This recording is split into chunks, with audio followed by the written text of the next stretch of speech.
Money doesn't buy happiness. We've all heard it, and we've all repeated it like some kind of societal mantra. But here's the real question. Does being broke buy happiness? No, of course not. Being broke buys stress, sleepless nights, and an endless cycle of paycheck-to-paycheck living. Yet, somewhere in between wealth and poverty lies a murky middle ground. A place where people aren't truly rich, but are convinced they can fake it until they make it. Spoiler alert, they rarely do. Most people don't want real wealth. They want the illusion of wealth. They crave the lifestyle, the image, and, perhaps most importantly, the validation that comes with appearing successful. And guess what? The system is built to let them fake it, for a price. A steep one. One that keeps them chained to debt for decades, while feeding their egos just enough to keep them complacent. The great facade, think about it. Walk through any suburban neighborhood on a Sunday afternoon, and you'll see the American dream on full display, or so it seems. Driveways gleam with brand new luxury cars, houses boast picture-perfect decor behind oversized windows, and families pile into SUVs headed for brunch at overpriced restaurants. It's aspirational, it's enviable, it's completely unsustainable. Let's break it down. Driveways lined with brand new luxury cars, most leased, not owned. That sleek Mercedes parked out front? Odds are it's not paid off. In fact, chances are good it's not even fully theirs. Leasing has become the norm because who wants to commit to paying $60,000 up front when you can pay $500 a month forever instead? Forever sounds better than now, right? Huge houses with picture-perfect decor, but drowning in mortgage debt. Step inside those McMansions, and you'll find open-concept kitchens, granite countertops, and smart home systems galore. What you won't see, at least not immediately, are the bills piling up on the kitchen counter. Mortgages stretching 30 years, interest rates climbing higher every year, and maintenance costs eating away at disposable income. These homes may look perfect, but perfection comes with a hefty price tag. Families eating out at expensive restaurants every weekend, while carrying thousands in credit card debt. Sure, dining al fresco under string lights feels luxurious. Posting photos of avocado toast garnished with edible flowers gets likes. But what happens when the bill arrives? Swipe after swipe, these families rack up balances they'll struggle to pay off for months or even years. None of this means they're rich. It just means they're good at making payments. Payments on cars, payments on houses, payments on vacations, payments on meals, payments everywhere you turn. All the while, actual wealth remains elusive, hidden behind layers of carefully curated appearances. Meet Mike, the poster child for financial illusions. Take Mike, for example. He's your quintessential success story. On paper, and on Instagram, he's killing it. Six-figure salary, check. Tesla Model Y sitting proudly in the driveway, double check. Annual trips to Bali and Santorini, you bet. To anyone scrolling past his profile, Mike looks like he's made it. But behind the scenes? Well, that's a different story altogether.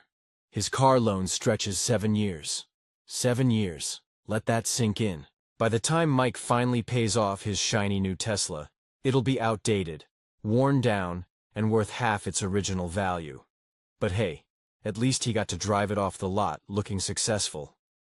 His mortgage is eating half his income. Every month, Mike sends a hefty chunk of his paycheck straight to the bank. Half of what he earns goes toward keeping a roof over his head, a roof he technically doesn't own yet. Meanwhile, property taxes creep upward each year, adding insult to injury. His free vacations? Maxed out credit cards? Those envy-inducing photos from Bora Bora? Paid for with plastic. Mike tells himself he deserves it, that he works hard and should enjoy life.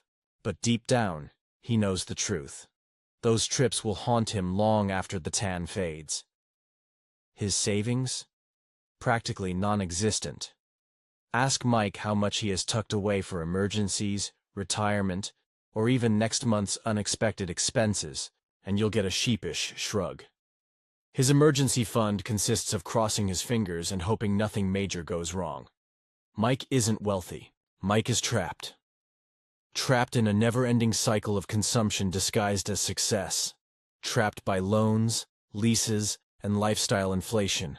Trapped by the very system designed to keep him spending. The comfort of the illusion. Here's the kicker. This illusion is comforting, painfully so. It lets people avoid the hard truth, that they aren't in control of their money, that the bank owns their car, that the mortgage company owns their house, that their employer owns their time. And society?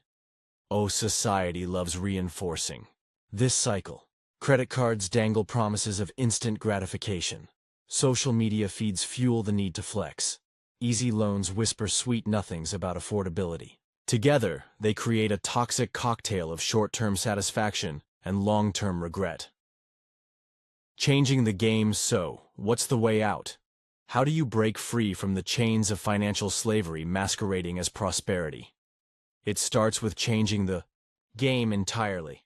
Stop measuring wealth by what you buy, measure it by what you own. True wealth isn't found in flashy cars or designer handbags. It's found in assets that appreciate over time, in investments, businesses, and properties that generate passive income. Instead of chasing stuff, focus on building equity. Don't let a bank loan define your success. Cash is king. There's something incredibly liberating about walking into a dealership and paying cash for a reliable used car. Or buying a modest home without taking on a crippling mortgage. Debt might feel normal, but freedom feels extraordinary. Focus less on impressing strangers and more on building freedom. Who cares if Karen from accounting thinks your vacation photos are basic? Who cares if Dave from the gym brags about his latest Rolex?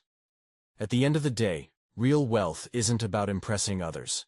It's about creating a life you love, on your terms. A new perspective. Imagine waking up tomorrow knowing you didn't owe anyone anything. No car payments, no student loans, no looming credit card balances. Just pure financial independence. Sounds nice, doesn't it? Real wealth isn't about how much you make. It's about how much you keep. It's about having options, about choosing, whether to work because you want to, not because you have to. About sleeping soundly at night knowing your future is secure. Are you building true financial security, or just dressing up financial slavery? The choice is yours. But remember, the illusion of wealth might look pretty, but it's hollow at its core. Real wealth? Now that's something worth striving for.